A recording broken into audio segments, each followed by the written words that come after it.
Assalamualaikum warahmatullahi wabarakatuh. Selamat pagi anak-anak semuanya.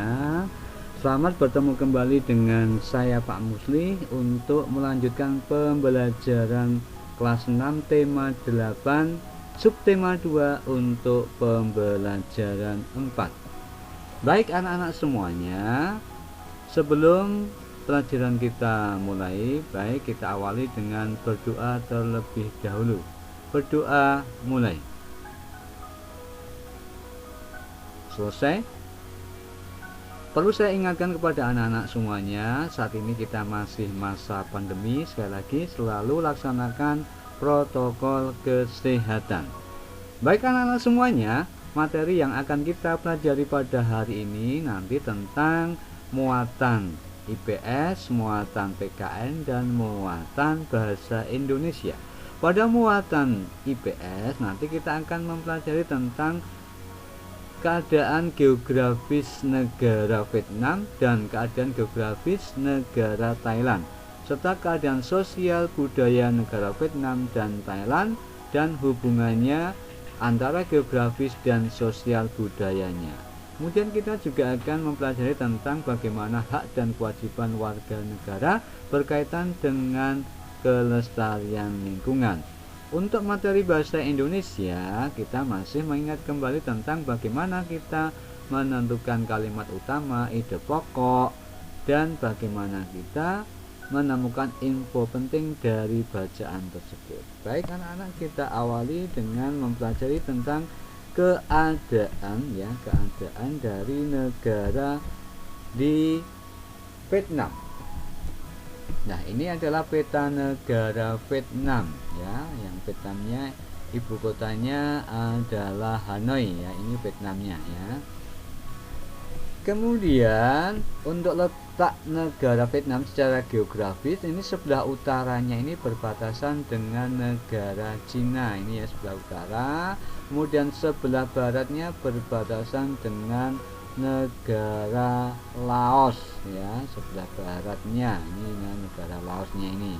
Kemudian sebelah timurnya berbatasan dengan Laut Cina Selatan, ini ya Laut Cina Selatan. Secara astronomis terletak di antara 9 derajat lintang utara sampai 23 derajat lintang utara dan 102 derajat bujur timur sampai 110 bujur timur. Kemudian identitas negara Vietnam. Nama resminya adalah Republik Sosialis Vietnam. Ibu kotanya adalah Hanoi, kemudian pemerintahnya Republik ya. Kepala negaranya adalah seorang presiden. Kepala pemerintahannya adalah seorang perdana menteri. Bahasa resminya bahasa Vietnam. Kemudian agama utama di sana yang terbesar adalah agama Buddha. Kemudian mata uangnya adalah dong. Dan lagu kebangsaannya adalah Tin Quan Cha. Ini untuk identitas dari negara Vietnam. Nah, ini lambang benderanya dan ini lambang negara dari Vietnam. Kemudian kondisi geografis dan kondisi sosial budaya untuk negara Vietnam. Kondisi geografis. Bentang alam Vietnam terdiri dari atas dua daerah yang sangat subur yang dihubungkan oleh daerah yang memanjang yang dihubungkan oleh pesisir pantai yang membentang dari utara ke selatan. Sehingga bentang alam di Vietnam sangat beragam mulai dataran rendah, pantai juga dataran tinggi. Sebagian besar wilayah Vietnam adalah wilayah yang subur. Dengan demikian, Vietnam termasuk salah satu negara dengan pendapatan besar dari pertanian. Kondisi sosial budaya untuk Vietnam. Orang Vietnam ini terkenalnya dengan suku Viet dan Kins, merupakan kelompok terbesar di negara Vietnam. Sekali lagi kelompok terbesarnya adalah Viet dan Kins. Pakaian tradisional wanita Vietnam adalah Áo Dày yang dahulu dipakai oleh wanita dan pria, namun sekarang kebanyakan dipakai oleh wanita saja. Mayoritas pekerjaan warga Vietnam adalah di sektor pertanian. Kemudian analisis hubungan kondisi geografis dan sosial budayanya. Karena sebagian besar wilayah Vietnam adalah wilayah yang subur, maka mayoritas penduduknya adalah sektor pertanian.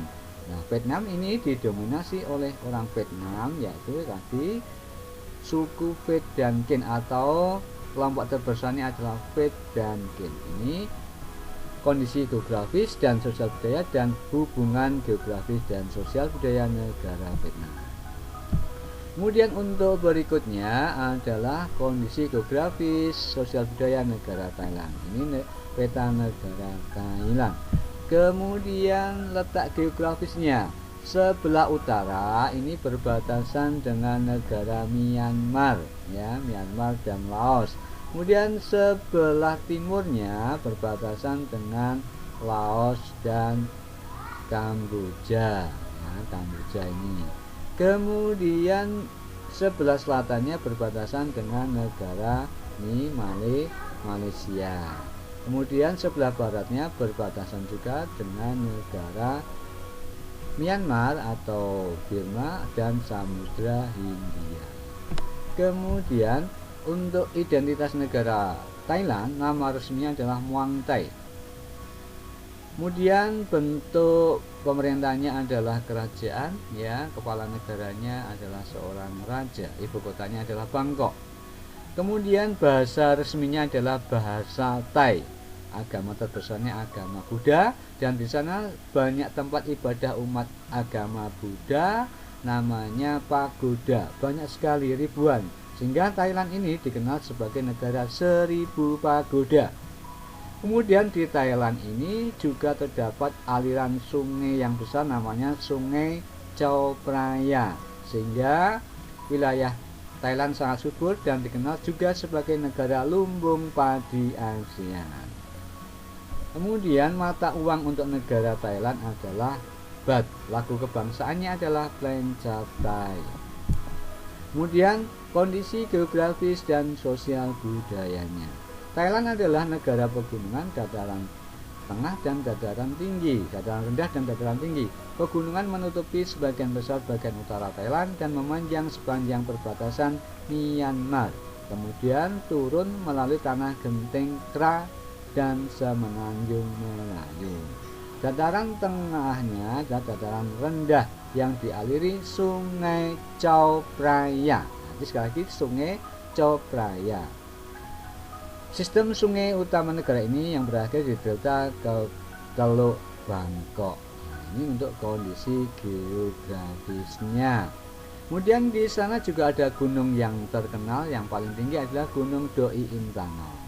Kemudian kondisi sosial budaya negara Thailand. Thailand dikenal sebagai negara gajah putih, ya. Di sana gajah putih itu dilindungi. Kemudian penduduknya aslinya adalah suku Thai. Sebagian besar penduduk Thailand memeluk agama Buddha, dan di sana sekali lagi banyak pagoda, tempat ibadah umat agama Buddha. Agama yang lain adalah Islam, Kristen, dan Hindu. Bahasa Thailand merupakan bahasa nasional atau bahasa Thai. Ya, olahraga tinju tradisional Thailand disebut Muay Thai. Kemudian untuk analisis, ya, analisis hubungan kondisi geografis dan sosial budayanya.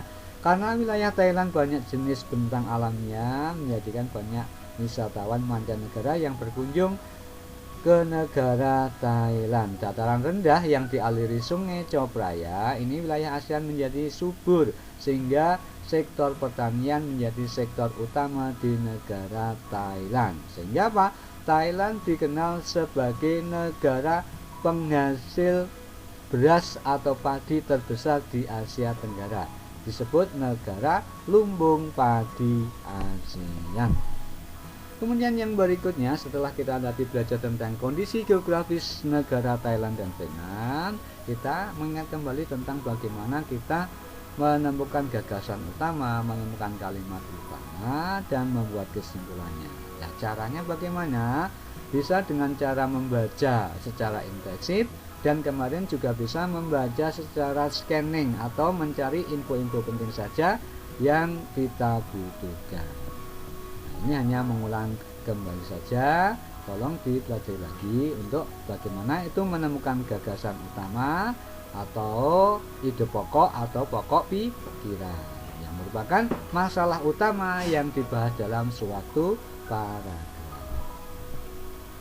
Kemudian silahkan nanti latihan di buku anak-anak semuanya. Kemudian yang terakhir kita akan mengingat kembali bagaimana hak dan kewajiban warga negara. Kali ini hak dan kewajiban warga negara untuk hidup yang layak. Nah, setiap warga negara ya di Indonesia itu berhak atas penghidupan dan pekerjaan yang layak, atas pekerjaan dan penghidupan yang layak. Mereka berhak untuk hidup aman, hidup layak, ya, hidup yang sesuai keinginan, hidup layak dan punya pekerjaan juga. Nah, ini diatur dalam pasal 27 ayat 2. Tiap-tiap warga negara berhak atas pekerjaan dan penghidupan yang layak bagi kemanusiaan. Itu sudah dijamin oleh negara melalui Undang-Undang Dasar 1945. Tetapi bagaimana warga negara itu mendapatkan pekerjaan dan kehidupan yang layak? Nah, tentunya juga harus diusahakan. Jadi warga negara itu tidak hanya menunggu bantuan, tidak hanya menunggu tawaran pekerjaan, tetapi warga negara itu harus berusaha semaksimal mungkin agar apa? Agar mendapatkan pekerjaan dan penghidupan yang layak. Nah, meskipun dijamin tapi tetap harus diusahakan. Nah, sekali lagi pasal 27 ayat 2. Warga negara berhak atas pekerjaan dan penghidupan yang layak. Untuk mendapatkannya harus berusaha. Kalau pasal 27 ayat 3 itu hak dan kewajiban dalam usaha pembelaan negara. Negara memiliki kewajiban untuk menyediakan, ya, kalau kita itu hak kita itu mendapatkan, kemudian kita harus kewajiban kita berusaha untuk mendapatkan pekerjaan dan kehidupan tersebut. Nah, negara ini kewajibannya adalah menyediakan lapangan pekerjaan. Nah, ini lanjutnya, sedangkan warga negara berkewajiban berusaha dan bekerja sebagai bentuk tanggung jawab terhadap hak itu sendiri. Nah, demikian anak-anak, bagaimana bentuk tanggung jawab kita sebagai warga negara untuk melaksanakan hak dan kewajibannya secara seimbang. Demikian anak-anak untuk materi pembelajaran tema 8, subtema 2 untuk pembelajaran 4 kali ini. Mudah-mudahan bermanfaat. Terima kasih. Wassalamualaikum warahmatullahi wabarakatuh.